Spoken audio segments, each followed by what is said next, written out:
Om Shanti. Good morning. Just once again, checking the sound, if it is clear. It's clear, brother. Okay, thank you. I can hear you too. Okay.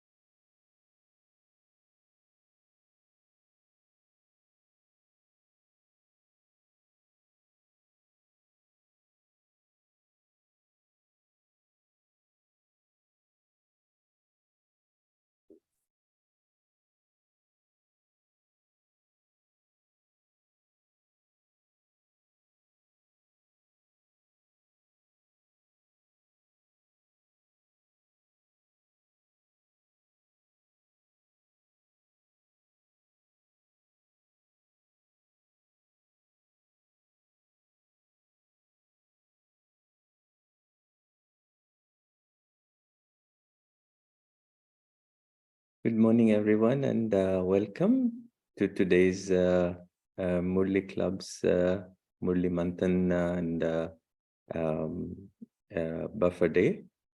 And thank you once again for inviting me to come and share a few thoughts on topics which were related to last week's Murli. And today we're going to look into one particular subject that I really loved from the last week, which is just again, sorry.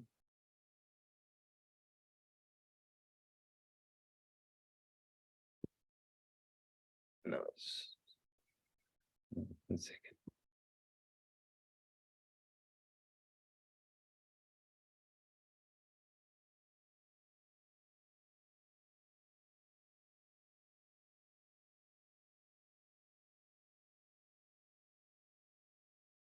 One second, I'll just adjust the slide in the proper place.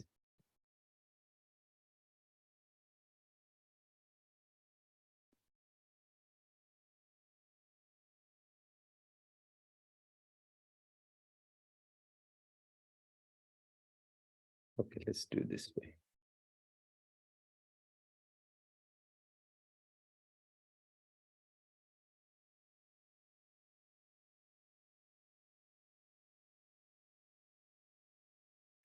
Oops.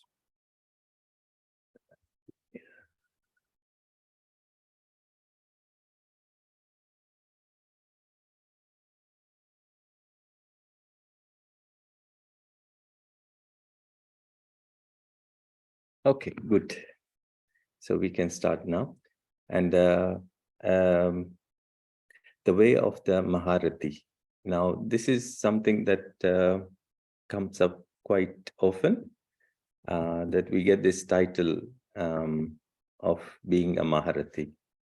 And as we know, we never really have to fight. Baba always says that we never fight. Okay, and but there are all sorts of references of some kind of war, and this is not this is in the context of a lot of religions as well. They talk about some kind of war that we have to fight. Obviously, this is war with the nafs, or war with the self, that it's always referred to. And often when you talk about any kind of war, there is an element of strength and power. Okay, so they go together. And I would like to start today's lesson with a little story. And this story is a story of an Aikido master. You must have heard in Japan, there is a particular group that teaches different kind, like, you know, in that side of the world, they have different kind of martial arts, and one of them is called Aikido. And basically, they have a particular philosophy, which is basically their aim is to be able to reconcile things with other people and with yourself. And they have a strict instruction that they don't fight with people, even though there is a lot of practice that they do, which is towards self-defense and towards being very powerful and strong. So it's very well-known system, but it's very unique at the same time because it advocates actually not being violence with other people. So the story goes like this. It's a true story, by the way, which I heard somebody narrating. I will be using my own words of the story and the way I understood it. And it might give us a very good idea about the Maharati. So literally, it's an elephant rider, and elephant riders, including other titles in the war, is one of those highest ranked. Okay, there is the horse rider, there are those cavalries that go to wage war, and these are different. This is one of those highest, and we'll have a look and see why it is highest and what role do they play. So back to the story. One day, this particular gentleman who writes this narration of the story, who's the witness of this story, he goes to, he's from the West, he goes to Japan in Tokyo, and he learns Aikido. And as he, learns and puts a lot of hours of practice, more than 8 hours in a day, he becomes very good in that art, and practices very regularly, wherever he is. And one day he was traveling in the train, and it was in the evening. There was no many people traveling in that particular cabin. And as he was traveling, suddenly somebody rushed into the train. And as he was coming in, he bumped into some people. There was a woman with a child and a husband. And they were shocked, and they tried to move away for safety. And this person was drunk, and he was old. He was kind of looked old, and he looks shabby. And he was shouting and, very, very rude. Okay. And he was watching this happening, and he started shouting at these people, and he started shouting at others. And this person was looking at him, and there was a confusion in his mind. He was wondering, what is it that he has to do? Being somebody who studied Aikido, he was practicing within the club to handle this kind of situation, but he never faced a real life situation. It was always practice, just like you practice in a kung fu or in other discipline. You don't really deal with the real situation. It's just between one another, and this was different. So a lot of thoughts was coming to his mind, and there was a lot of rage. Like if you see somebody being very cruel, you will have this tendency to do something or react to it. So anyway, he felt something like that, but he was watching the person because he shouldn't be doing anything because that person did not do anything to him, and he was watching the scene. And as he was looking at the person, obviously not satisfied and not happy with what he was doing, the person started shouting at him, "You foreigner, what are you, what are you looking at me at like this? Are you, thinking of fighting or, was asking like that, And he also became a bit more, raged and wanted to go towards him. And this scene was like building up, and that person wanting to, do something to him, and he wanted to do like, if he touched me, then I would be having a chance to do something and defeat him. So he was going closer, and as this was happening, one of the old person who was sitting opposite on the side suddenly said very loudly, "Hey," and as soon as he said, "Hey," it seemed like, he found something very, very, something that he was looking for, or something that that Hey was like, as if you found some old friend or something like that, which was like, it meant that there was surprise coming after what he said. And suddenly, the attention of that person went into this old man who was sitting on the side. And obviously, the person who was telling the story, the Aikido uh, uh, student, and he also turned towards that old man. And the old man shouted at him. He said, "What have you been drinking?"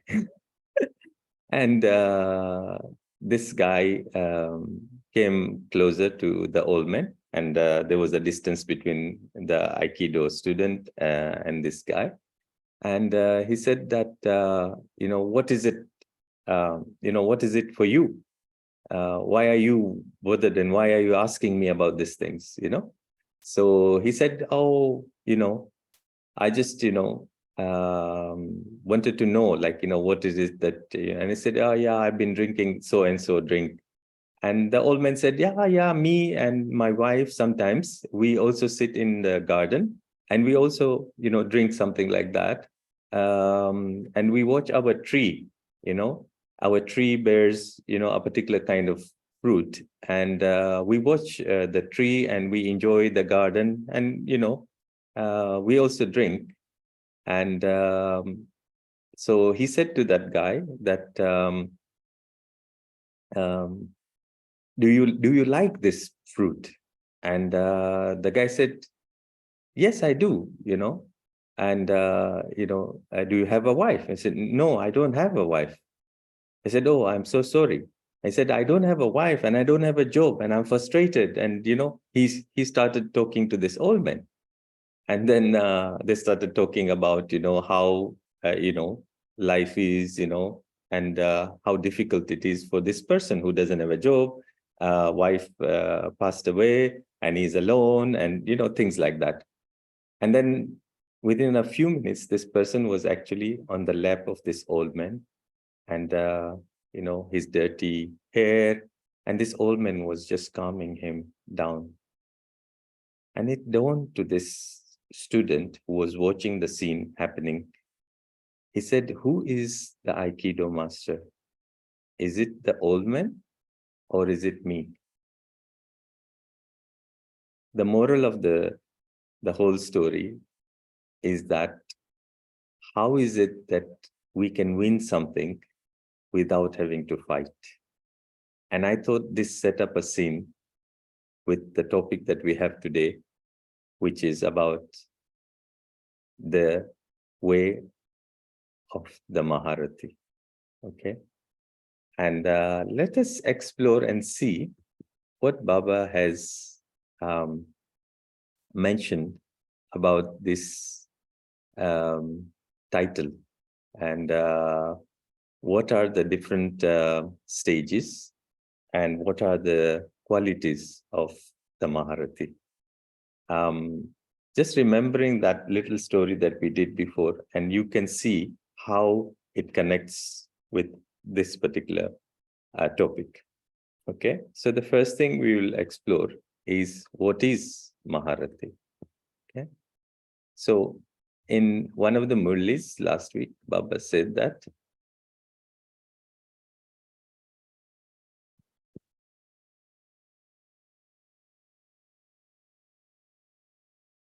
a Maharati is one who can emerge every power. A Maharati is one who can emerge every power for a task through the power of discrimination. So we all know about 8 powers. We all know about other powers as well that that are there. And it's interesting that there is one power that with this power we are able to understand and know which power to use at what time. Which power to use at what time. And we also understand the meaning of what is power. Power is not something that we use to defeat other people or to push other people. In fact, power is what we use to help ourselves be stable. That's one thing. And second thing is to bring in other virtues and power towards us. And one of the most important power is the ability to know what is right and what is wrong, and what to use when, especially what to use when. Often we make a mistake and we use our power, but instead of using the right power, we use the wrong power at the wrong time. And this is something that it's a very interesting art, in order for one to win something, sometimes you might have to be silenced. Sometimes you might have to understand the other person's point of view. Sometimes you might have to be firm. Okay. So depending on the situation, your position might change. Okay. It might be the same story, but depending on the time, depending on the person, you have to be able to understand what's going on the other side before you can. And the aim being the same thing like Aikido, reconciliation. We are not fighting to win. We are fighting to find a balance, to find a point whereby things will be reconciled, which is kind of conflict resolution. So let's go into some of those aspects of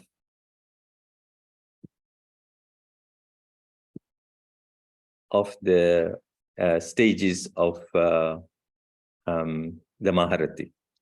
So one of the things that is quite well known in many parts of the world is what is called the early warning systems. Early warning systems are systems that warn people of something that might be catastrophic, something that might be, a disaster that is going to come before it comes. Okay, that's what's called the early warning system. And in the early warning system, what happens is you have everything in place so that you can be prepared, okay, before anything happens. So people who live in areas where there is cyclone, where there is tsunami, flooding or things like that. So this is connected to nature. But in any system, in a workplace also, there are early warning systems that if you pay attention to, you could actually save your life and save life of other people. Okay. So Baba is talking about something, one of the Maharatis' qualities. And he says that they recognize a test paper in advance before they come. Okay. So they have time to respond to whatever it is that might come. So one of the stages and one of the characteristic of a Maharati is that they can see that this is a test paper before, and it's going to get more interesting later on. The second thing Baba says is that they will not allow storms to come in front of them and avoid having a battle before winning. Okay, so they will win before having to fight.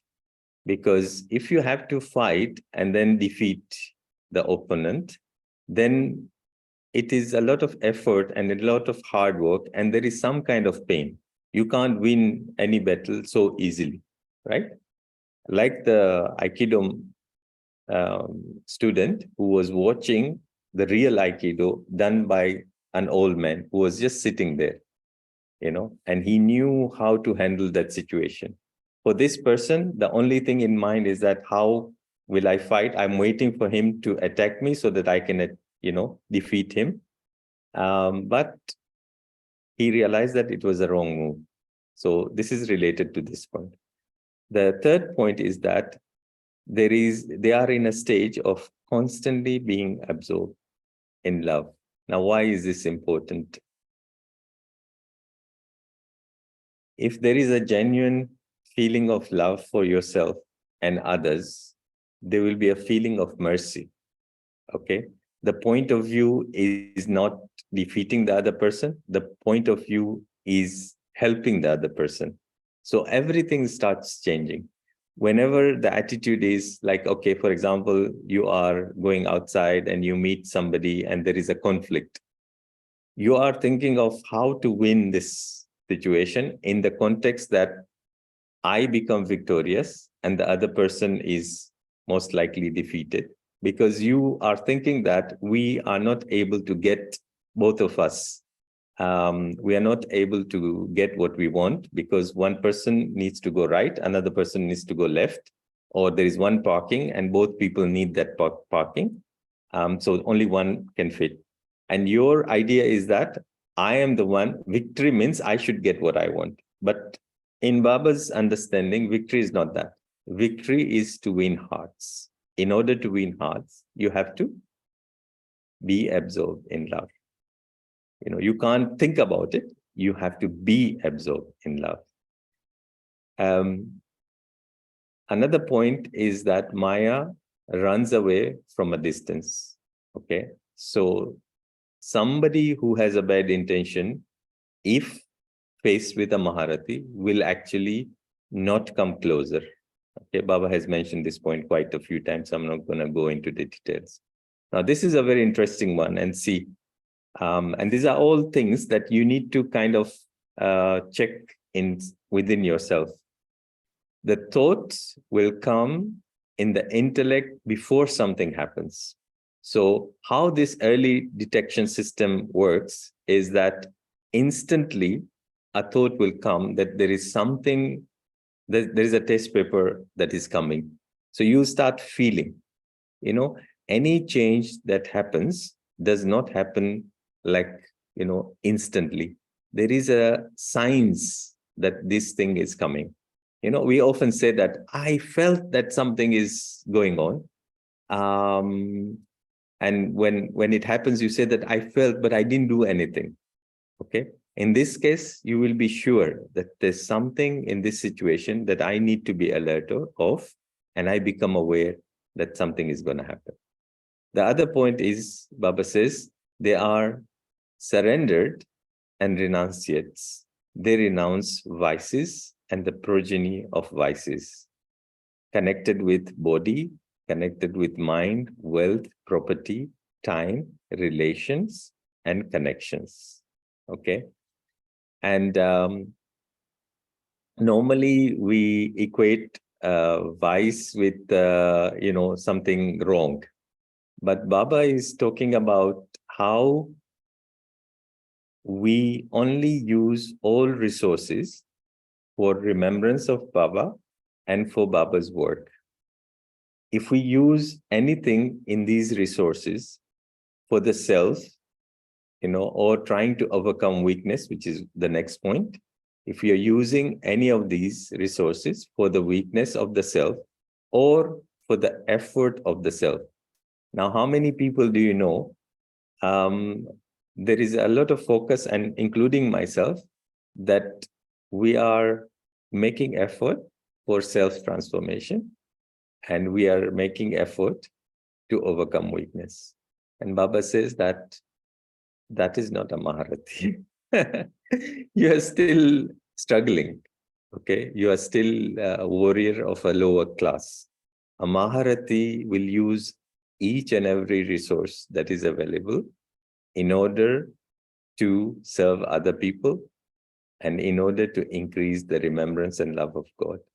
That's what is a Maharati. And this is very interesting because I never really looked so deeply into this aspect of how even time is an element that I need to use it in a way that I make it useful for Baba's work. Okay, now let's say, for example, I'm working. Yes, I'm working. But if I am in remembrance, I mean, I'm in awareness that I am just doing this as a role, but the real reason I am there is that I'm there because Baba will serve through me. Baba will serve through my face. Baba will serve through my behavior and nature. I remember I was working for a multinational company, and I was in a very good position in the company. So I had a lot of people working under. And I remember that most of the time, they did not come to me with work issues. There was, of course, the exchange of work issues. But most of the time, they would come and they would talk to me about their personal issues, personal problems, how to deal with certain situation, even related to work. Because I always thought that if they are happy at home, if they are healthy, if they are positive, then they'll bring that environment at work. So this was part of my duty to understand and to take care. Not that I wanted to interfere with their personal life, but they thought that they need to sort it out, and I would see many times whenever a person had a problem and an issue at home, it affected their work, you know and this was an approach that, okay, this is also part of my duty.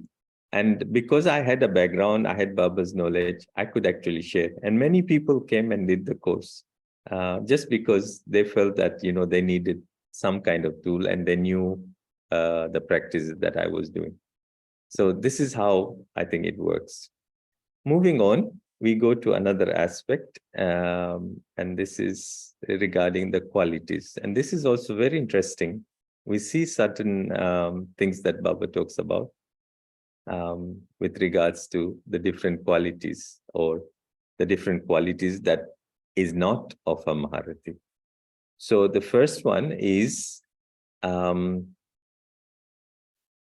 Maharatis don't become stubborn and don't argue with others. They don't need to prove themselves right. They know that they are right. Okay. They don't want to prove that they are right. So whenever we see ourselves being rigid, being stubborn, being hard, this is a fighter quality, not a Maharati's quality. Okay. The second thing is that they are strong, but they are humble, gentle, and they pick virtues from everyone. Okay. So one of the things that I've seen in powerful people, real powerful people or Maharatis, they would look at a situation, they would look at a person, and they would, typically we see a person and we judge them that they are so and so. But a Maharati will always find something good in that person that they can learn. And whoever that person might be, it might be a poor person, it might be a new student, it might be somebody who just seems to be very normal. But there is always a speciality in each and every one.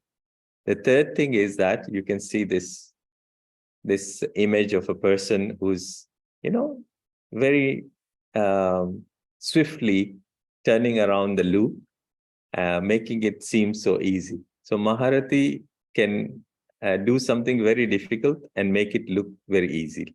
So everything is easy for them and makes others' difficulty easy. Now, this is very important, that we want to help other people. We don't want to defeat. We are not competing with other people. Okay. So if you have this attitude, and some people have this naturally, they're very just helpful people, you know. And many a times you find that, you know, somebody approaches you and you think that they are coming to, you know, discuss, argue, or, you know, um, uh, analyze a particular situation. But no, they just come and they offer their help if they could help. So if genuinely, if I am powerful, I'll be able to support you. But if I'm not powerful, I will always try to find my comfort from your comfort. You know, I will try to, you know, extract something from you. Okay, which will come a little bit further down, one of those qualities. Number 4, they're knowledgeful. There's no question like, why is this like that? And how can I do this? Or what can I do? Maharathis don't ask this question. They know, they are knowledgeful. You know, there's one thing that I've been learning recently, that I go, you know, and I, you know, meet people and I ask them practically, you know, how to do this, and, you know, and they respond to me. And I think about what they have said to me, and I sometimes, and many times this happens, I say, I knew about that. In fact, I knew that even better than, you know, what I'm hearing. You know, one is to consult and to confirm. That's another thing. But sometimes we feel that we don't know something. But the reality is very, very opposite. We actually know a lot of things, but we don't have that confidence, or there is a habit of asking other people and being able to confirm that, because there is no self-trust, you know. So Maharathi knows that God knows everything. I'm connected to him and I have the knowledge. Okay. This is the meaning of being knowledgeful. Okay. It doesn't mean that you don't take help from other people. You can take help from other people, but having this awareness that I know, you know, I am master knowledgeful. I am master almighty. I have power and I have understanding. Okay. And I have love at the same time. So these qualities, when they are used together, and when you are, you have faith that everything is in me, then your behavior is very different. Okay. Then the last one is what we were just talking about. So, you know, in the previous one, there is no question mark, there's no exclamation or comma. There is always full stop in where we have to put full stop. There are some questions we ask, and, you know, sometimes I get amazed, you know, why we even ask this question. You know, like, for example, you know, why is this thing dirty? This is not a question. You just have to go and sort it out. You know, you don't have to ask, why is this dirty? It is dirty because it is dirty, and you can do something about it. Yeah. So many times we ask questions to people, you know, like, you know, what is this? You know, why is this happening? It is happening because it is happening. There is no need to try and find out more about it. If there is something that you can help towards that, obviously ask. But to find fault in other people purposely, you know, sometimes you know the answer and you ask a question. You know, who put this here? You know, why? And I find that there is no purpose for that, you know. But yeah, if somebody has clean heart, of course you can ask a question like that. Doesn't mean that you never ask a question, just to find the fact and to try and help the situation, or try to help the other person. And the last thing is, they are bestowers. They're not beggars of name, regard, praise, seniority. You know, I'm higher than you. You know, this feeling I think I shared last time, that you go somewhere and you feel that you should be treated in a better way. It's such a, you know, such a subtle way of begging, you know, other people. So, yeah. So, you know, all in all, the feeling that I get is power is benevolence. You know, being a Maharathi is being in a position that you can help yourself, you can help other people, you can help the situation, you can make life easy for others and for yourself. You can do that without having to struggle and fight. You can do that automatically. But I think for that, you have to put in a lot of effort to stay in remembrance, to have complete faith, to be so strong within yourself, and not to be, even this idea of, being in yoga. It's an idea that it's good for the beginning, but it should be automatic and natural. When it is automatic and natural, then you are in that position where you can catch something before it happens. You can feel it, and your only intention is to support other people, to support yourself, to make life easier for yourself, to make life easier for others. And Maharathis receive a lot of tests. It's not like, when you are Maharathi, you don't receive tests. No, you receive a lot of tests, but at every situation, what is it that I need to do in this situation instantly? Okay. So this was a little bit of sharing of this particular topic of Maharathi. I felt that having gone through this, it seems now it's a little bit more clear. Yes, I did understand in theory that Maharathis are elephant riders, they're very powerful. But power in this feeling, that Baba is teaching us is very different from power in the world, So some of these thoughts have come from me, and you have been reading these Murlis, and I would maybe have one little pause before we can share. So let's have 1 minute of silence and try and see what comes to you with regards to this particular topic. So let's have 1 minute of silence.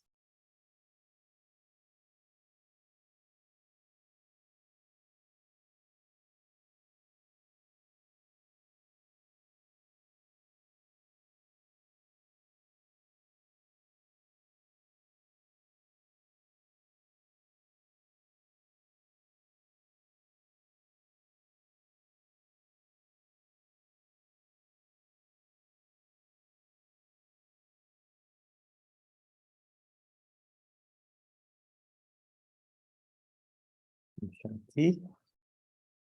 So it's time now to hear from you. And what is it that touched you? What is it that you liked? And anything that you would like to share on this particular subject of the way of the Maharathis. So over to you.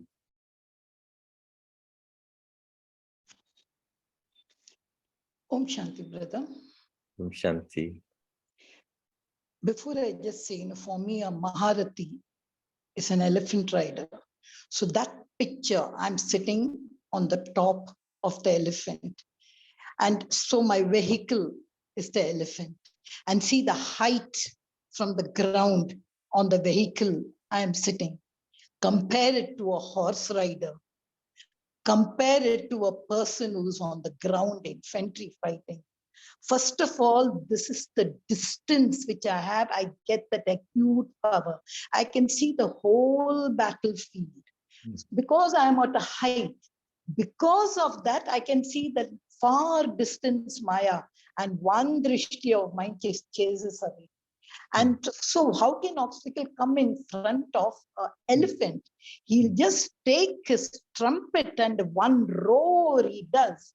You can see how much power.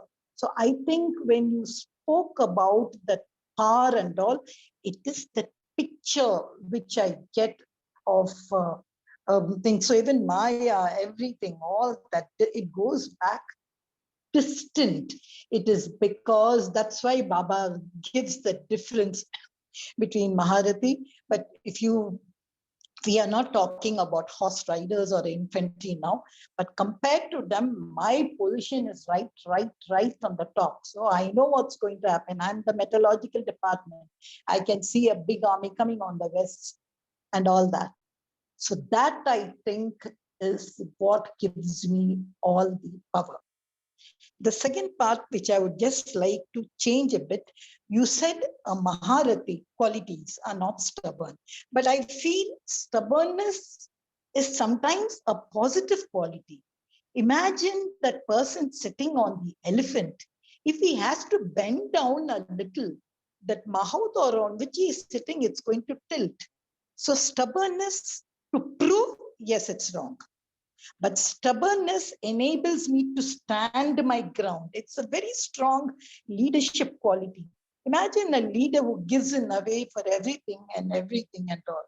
So I think stubbornness to prove I'm right may not be there, but I think I should have a little bit of positive stubbornness to then it makes me like a decisive. So not being stubborn, I take that word stubborn. Some people call it as adamant. That's a different word. But I think, as Baba said in the Murli, stubbornness to prove. And how I'm able to do all that? Because I'm on the elephant. I have faith. If I was down on the horse or an infantry, no. So see that how Baba has put me right on the top. I have faith, I have support, I'm stable. I'm in solitude. I don't have people, other horses running around my side and all. I'm on the top of the elephant. This makes me more introverted, which helps me to take decisions. Wonderful sharing. Wonderful sharing. Thank you so much. Anyone else would like to share?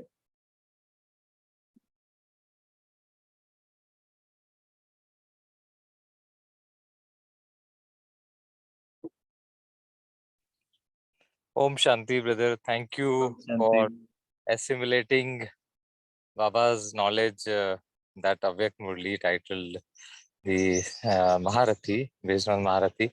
You have presented it in a very very concise manner, and I really liked. And Maharati is really a Maharati. I'm still working on to be a Maharati, and this session will really help me to have a concise kind of traits, personality traits in a Maharati. Thank you, Bhaiji. Thank you, Bhaiji. Om Shanti. Thank you. Thank you. Anybody else? Point that I liked while you were sharing was Maharathis are bestowers and not beggars. And if we apply this, Maharathis are grounded and they are the one who will bestow powers for people. They'll give the lift, the gift of lift to people, then when pulling them down. So that's my takeaway. And it's so beautiful when the nature changes. Just imagine your attitude every time is to, like, I don't know about you, but to pull things towards my advantage. But when a person grows and start feeling the other also is part of me, like this will happen typically with mothers and children, that when the child wins, the mother is happier. Or sometimes, with the younger brothers, or with the brothers, like, because you feel that. But then with the whole world, if you consider that they are part of me, whatever religion, whatever culture, whatever background, whatever nationality, it's not me competing with them. If I am a bestower, then I'm here to bestow, I'm here to give. In the golden age, that's how you get a kingdom. This is the secret of kingdom. A person cannot become a king if he doesn't know how to give. You're still a beggar of small things. I want attention, I want recognition, I want acknowledgement, I want promotion, I want this and this and this. It's not a Maharati. Yeah, lovely. Thank you. Any other? Om Shanti, brother. Om Shanti. Yeah, thank you for your wonderful sharing. Just one thought came, like when we say Maharati, you showed that picture of elephant, right? So the Maharathis will also have a quality like in their Purusharth, they will be constant. The speed of the effort would be constant. As we know, when an elephant walk, right? So elephant walks in that same position in the same speed, and it reaches the destination. Right. Similarly, a Maharathi, right, will be in their Purusharth, they'll be very constant. That is also one quality of a Maharathi. Right. And problems, small problems doesn't bother, because as we know, elephant doesn't really bother that even a dog comes or small ant biting or small thing. But still we have seen there is another picture in the on the path of devotion, that where a crocodile is biting the leg of elephant. Okay. Which means that Maharathi who forgetting at some moment where or underestimating, and then getting into a trouble, and then after realizing the strength of the opponent, and then strongly catching hold of the Srimad, and then he coming out of it. There is a beautiful picture which elaborate that story also. And thanks once again for beautiful. sharing. The feeling I get from what you're saying is that that in a very smooth way, very consistent, very constant, like, to me the word is natural. Like, you don't see as I said, you can do something very difficult, but in a very swift way. Like some people, they have their art in their work. When they do something, you find it very easy. You try, go and do it, you find it how difficult it is. So they make it seem seamlessly. And this effort is not an effort, like many times, we try to think of doing something. This effort is a natural effort, as if you are flowing into that action. You're not really doing that action. Right. Yeah, very true. See, if we look at this elephant, right? So elephant has a trunk, right? So trunk can be used for multiple purpose. Like it can be used for uprooting a tree, and at the same time, it can be used to lift a small needle also. Exactly. Right. So that's where and that too, discrimination power comes. Right, that to do it, much not showing much of that effort, like you said, just do it in a very natural way. Yeah, meaning a big problem and a small problem, just handle that same. And even like, problem is not a problem at all. Even that idea, that this is a problem, that also is not there. Or will I be victorious? Baba said that you are victorious. That's it, done. You know that you're victorious. You're just going through that particular moment. I think that's the attitude, But if I start getting afraid, then how am I going to gain victory? So, Thank you. Brother, just to add to that story, what the brother shared, there's a story how an ant went to the ear of the elephant and how it got disturbed and all. So as an elephant rider, you may look up, but you may not look at the ground. That's why Baba told in one of the Mudlis, even the progeny of the vices you have to remove. Why? Otherwise, like an ant which disturbed the elephant, it's going to disturb you. That's how the story I took. Then he spoke about that the crocodile coming and catching. There is a moral of that story. It's all the elements. It's not only on land. the elephant is there in the battlefield on land, it has to also conquer the element of water, how to attack.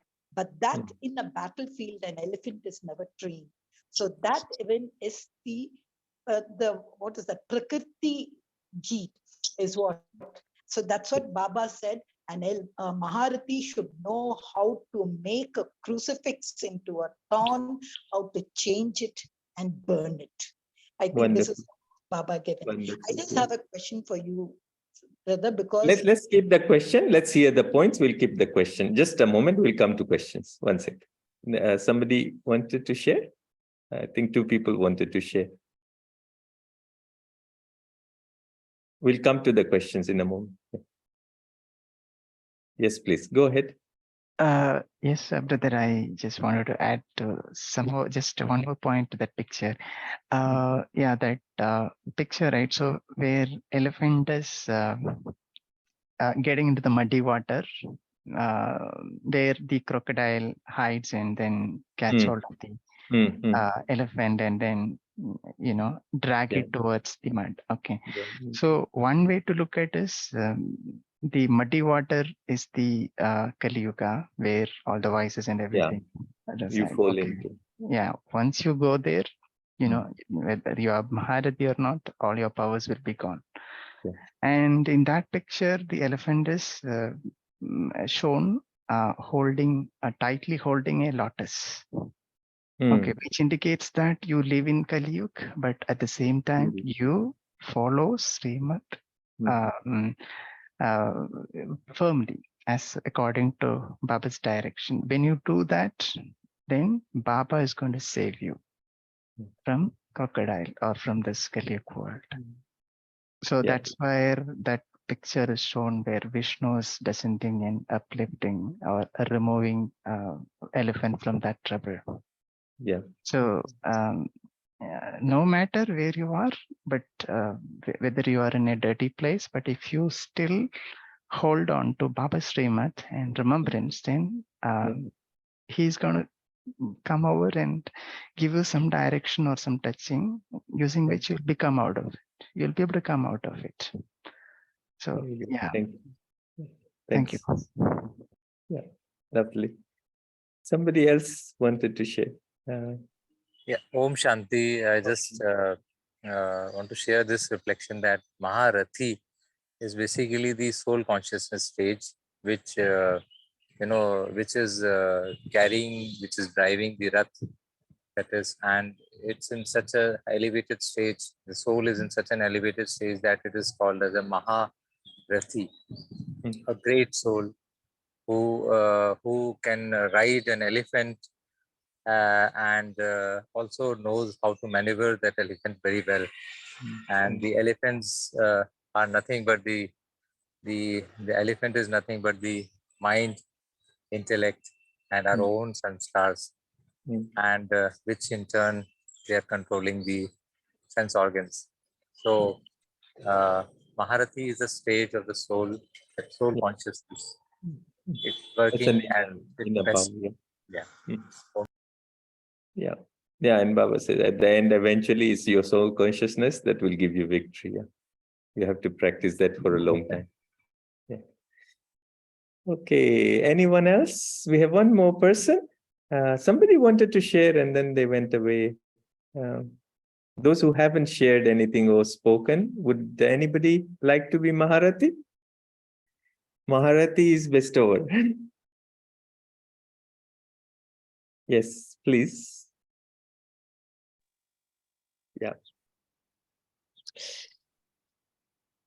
Om Shanti Baiji and Divine Family. My understanding is Maharathi is such a great soul who is highly, highly powerful, who stay constantly stable during any type of upheaval or storm or any challenge, and constantly stay connected within and outside main source of divine energy, and always it becomes strongest and solid pillar of support, hope, optimistic mindset, and benevolence for the entire humankind. Thank you. Yeah. Om Thank Shanti. you. Lovely to hear it defined. Thank you. Okay, so I'm afraid we're just running out of time, and I would like to just share a few thoughts so that you can go with. You see, it's nice that we recognize what is a Maharati. It is nice we know the quality, we know the stages. Baba talks about it. Now, it's time to see and check. In this reflection of a Maharati, how do I reflect? What is my stage and state? So let's do a little reflection and see if we can check within myself, how much have I become that Maharati? Baba says that it is not now time to become horse riders. It is time for you to be a Maharati. So you are a Maharati. You're not being anything. It is time now that you are Maharati. So let us go through this reflection. So just sit down and relax and just absorb all this which you have heard today, and try and see, am I trying to prove something to someone? Am I being forceful on any particular situation? Do I get irritated on someone or something?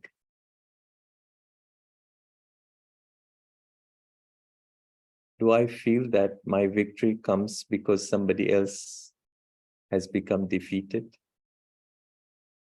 Or somebody has to be defeated? Do I become happy if somebody else loses something? Somebody else is going through some problem or trouble. Do I become jealous? At any moment of time, do I ask the question, why is this happening? Why is this happening to me? Or I should have done something, I should have done that. These questions all points towards some gap between me and my stage of being a Maharati. And if you have answered any of those questions as yes, then there is some room, something in my effort, something in my code of conduct, something in the Srimad, something in my dharna that probably has to be reviewed and checked.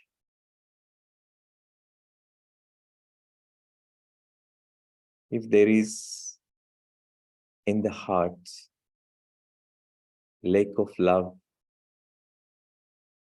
love is not flowing all the time. If I am disturbed and there is an unhappiness or peacelessness for any reason, this is a sign that the Maharati is not in control. Whenever I see myself, visualize and create a picture of yourself being a Maharati. Whether you are on this powerful creature, the elephant, or you are just in the stage of full power, visualize yourself that Baba is with me, Baba is supporting me. Every time I'm going anywhere, I'm in any situation, I'm not alone. I'm with Baba. That creates, it's Baba who's doing it, and Baba is always successful. And if I let go of the ego, and if I become humble, and if I surrender,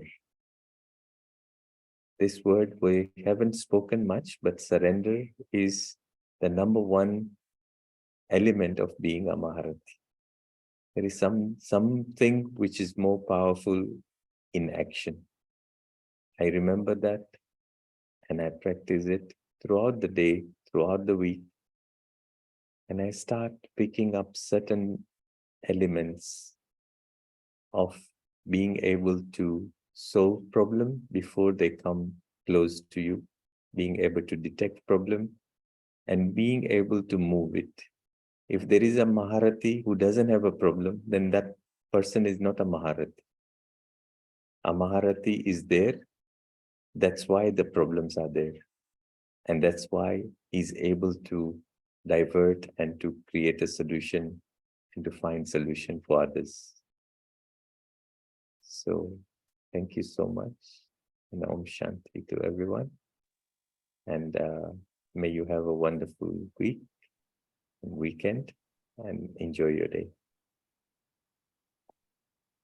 Om Shanti. Thank you, Baba. Thank you, Arif Bhai, for a wonderful thoughts that you share around Maharati and quite practical in approach for us to look back and reflect. Thank you, Divine Family. Have a wonderful day, and we meet tomorrow morning at 5 a.m. Om Shanti. Om Shanti.